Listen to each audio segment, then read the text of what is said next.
On place Jamie Chadwick comme étant l'espoir féminin du sport auto. Elle a l'attention des médias, elle a un coup de volant, elle a déjà remporté un championnat en sport auto. Bref, encore une fois, on y place beaucoup d'espoir et on voit en elle celle qui fera tomber la barrière du cliché machiste du sport auto. Mais est-ce vraiment le cas? Et où en est-on de la prochaine femme à prendre part à un Grand Prix de Formule 1 depuis Leila Lombardi en 1976, année de la féroce lutte entre Niki Lauda et James Hunt?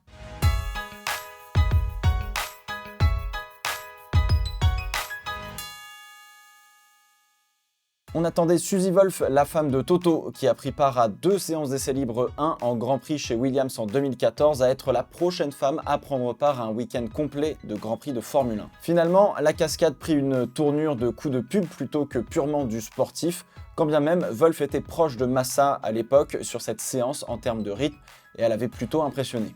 Mais après cela, plus rien. Pire, elle mit fin à sa carrière de pilote, mais s'attelle à promouvoir le sport automobile chez les femmes à travers l'organisation Dare to be Different, une autre manière de faire, mais certainement pas celle qu'on aurait préféré, la voir rouler en Grand Prix. Il aura donc fallu attendre 4, allez 5 ans avant d'avoir un nouvel espoir en la personne de Jamie Chadwick, et là aussi, pour la pilote britannique, le chemin risque d'être semé d'embûches. Chadwick est jeune, rapide, elle a remporté le championnat de F3 britannique encore très réputé à l'époque, et toujours réputé d'ailleurs. Ce n'est pas la prochaine Lewis Hamilton, mais elle a un coup de volant comme on dit dans le métier. Elle est même pilote de développement pour Williams depuis 2019, mais comme Roy Nissany a un porte-monnaie bien plein, bien garni, c'est lui qui fait les séances d'essais libres 1, et malheureusement pas elle. Se lance alors l'initiative de la W Series fin 2018, un championnat exclusivement féminin où tous les baquets sont gracieusement payés par l'organisateur. Bref, c'est un free to drive comme on dit, tant que vous êtes sélectionné. Le championnat se fait forcément décrier dans la presse où les avis sont généralement très tranchés entre le soutien inconditionnel de vouloir changer les mentalités dans un sport très masculin et le fait d'opérer une ségrégation entre les hommes et les femmes dans un monde où l'on prône l'égalité des sexes. Et le sport automobile est un des rares sports sur notre planète à être mixte. C'est quand même le comble, avouez-le. La W Series est un bon divertissement, de l'action en piste, de belles batailles, quelques erreurs, bref un championnat digne des catégories juniors, donc de ce côté-là, plutôt une bonne surprise. La W Series à l'époque roulait en championnat support du DTM qui commençait à mourir en termes d'intérêt et donc son exposition à l'époque ne restait qu'assez faible on va dire dans son ensemble malgré l'idée en elle-même assez originale de ne faire courir que des femmes. Mais la machine est en route, ça attise la curiosité de tout le monde mine de rien, Chadwick remporte le championnat et prend au passage les quelques 500 000 $ promis à la championne pour pouvoir continuer sa carrière. La W Series est censée être un tremplin pour les carrières des jeunes femmes qui peinent à percer dans un sport assez féroce. C'est la mission de la W Series en tout cas. On a donc hâte de voir si ce tremplin fonctionne réellement la première année.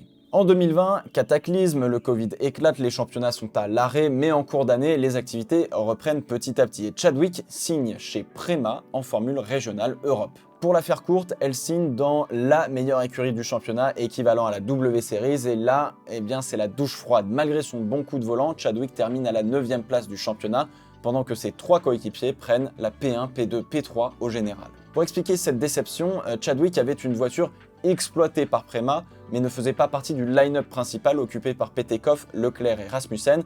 Grosso modo, on peut dire que Prema donnait une voiture et quelques mécanos, et puis débrouille-toi avec. Elle a notamment souffert sur un circuit qu'elle a découvert comme le Paul Ricard, mais à part son premier week-end soldé par un podium tout de même, elle avait du mal à entrer dans un top 5 régulièrement, et c'est sans compter que Chadwick avait déjà l'expérience de la voiture, puisque c'est exactement la même qu'elle a roulé pour la W Series. Ce qui amène une deuxième explication sur cette déception, est-ce que la W Series sert vraiment à faire progresser les pilotes qui y roulent, ou est-ce juste un très bon outil de communication pour faire changer les mentalités dans le bon sens? La W Series fonctionne en académie, toutes les voitures sont exploitées par une seule entreprise, ou une seule équipe entre guillemets, Hightech Grand Prix, un peu comme à la FFSA pour le championnat de France F4, chaque pilote a un mécano et on interchange les voitures des 3 premières en W Series avec des voitures au hasard dans le peloton pour un petit peu plus d'équité. Toutes les données télémétriques de toutes les pilotes sont partagées, donc tout le monde peut s'améliorer en théorie. La marge de progression est donc,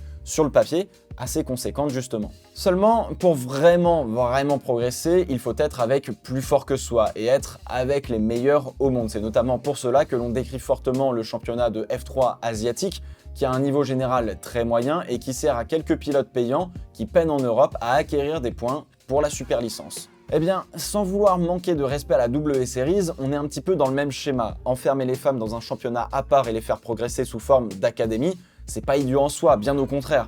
Mais le peloton est très hétérogène en termes de niveau et en deçà des autres championnats équivalents. Et il est là le problème. Et vous allez me dire, mais du coup, le championnat de France F4 sous forme d'académie, c'est un championnat avec moins de niveau du coup?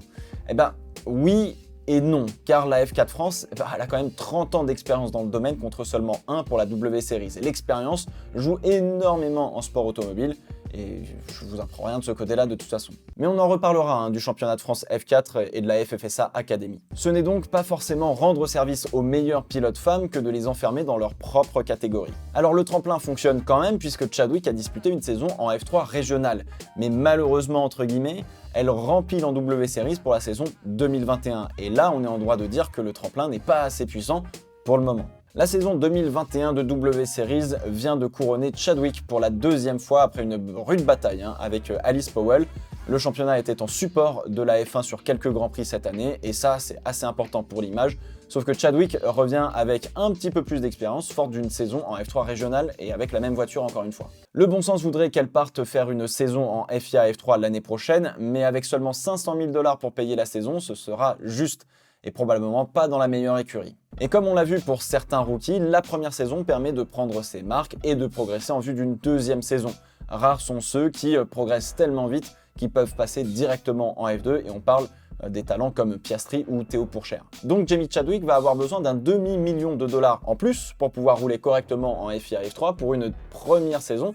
Et si sa progression n'est pas aussi fulgurante qu'un Pourchaire ou un Piastri, eh ben, faudra remettre la main au portefeuille pour une deuxième saison pour enfin passer en Formule 2. Avant d'arriver en F1, en partant du principe qu'il faudra au moins 2 saisons de FIA F3 et probablement 2 saisons de Formule 2, on part sur une enveloppe d'un peu moins de 6 millions d'euros pour faire 4 saisons. Donc, eh ben, il faudrait que Williams mette la main à la poche de manière assez conséquente. Or, pour les plus petites écuries en F1, les pilotes de ces académies payent généralement pour y figurer plus qu'ils ne sont soutenus. Sauf que la petite Jamie, elle a un petit peu le cul entre deux chaises. Trop performante pour la W Series entre guillemets aujourd'hui, pas assez pour l'équivalent mixte, la formule régionale pour le moment. Et la FIA F3, bah vous êtes 30 fous furieux qui ont le couteau littéralement entre les dents.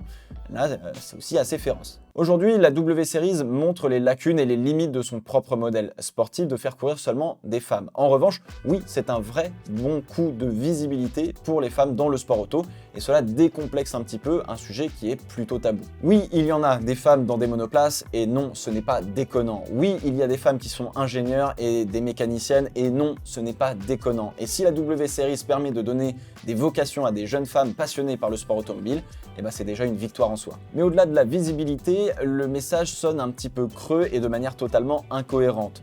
Nous voulons faire accepter le fait que pilotes de course masculins comme féminins peuvent courir l'un avec l'autre sur un pied d'égalité quand on leur donne les mêmes opportunités. Le dénominateur commun en sport automobile, c'est l'argent. Vous avez de l'argent, vous êtes dans une bonne équipe pour devenir champion. Vous n'avez pas d'argent, eh ben vous aurez le minimum et vous serez généralement plutôt derrière. À quel moment c'est remettre les femmes sur un même pied d'égalité avec les hommes quand on leur offre de disputer un championnat gratuitement et 500 000 $ à la clé, pendant que tous les autres pilotes, masculins, talentueux comme mauvais, doivent se crever le cul pour payer des saisons en sport automobile. Comme je disais il y a 2 ans au moment où la W Series a disputé sa première course, quitte à investir autant d'argent, pourquoi ne pas faire un junior team réservé aux femmes qui ont pour but de performer dans les meilleurs championnats dans le monde.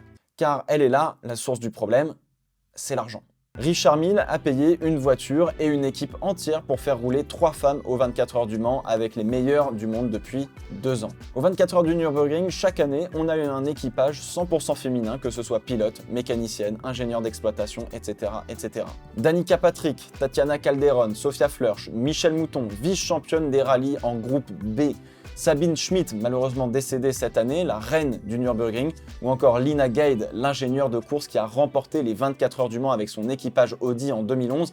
Des exemples de femmes dans le sport auto, il y en a des dizaines et ils sont tous giga inspirants. La FIA, depuis 2 ans, a mis sur pied, via Michel Mouton, le programme Girls on Track qui permet à des filles de disputer une sélection et dont la gagnante se retrouve avec une place dans la Ferrari Driver Academy. Alors oui, il y a de la misogynie dans le sport automobile, c'est un fait. Très certainement qu'il y a aussi du racisme et c'est un problème aussi, mais les enjeux financiers sont tellement importants pour les familles que cela fait ressortir malheureusement le plus mauvais côté de l'être humain. Les mentalités changent, mais cela prend toujours du temps et c'est difficile. C'est un long parcours où il faut être pédagogue, ouvert et surtout tolérant. Vouloir accélérer et forcer un tel processus est malheureusement plus contre-productif que bénéfique. Alors est-ce que Jamie Chadwick sera la prochaine pilote femme à être en Formule 1 ? Sera-t-elle à la hauteur ? Ce qui est sûr, c'est que ce n'est pas pour tout de suite, mais c'est le meilleur espoir que l'on a pour le moment. La W Series sera un championnat avec des équipes entièrement privées l'année prochaine, ce qui permettra de développer le championnat en lui-même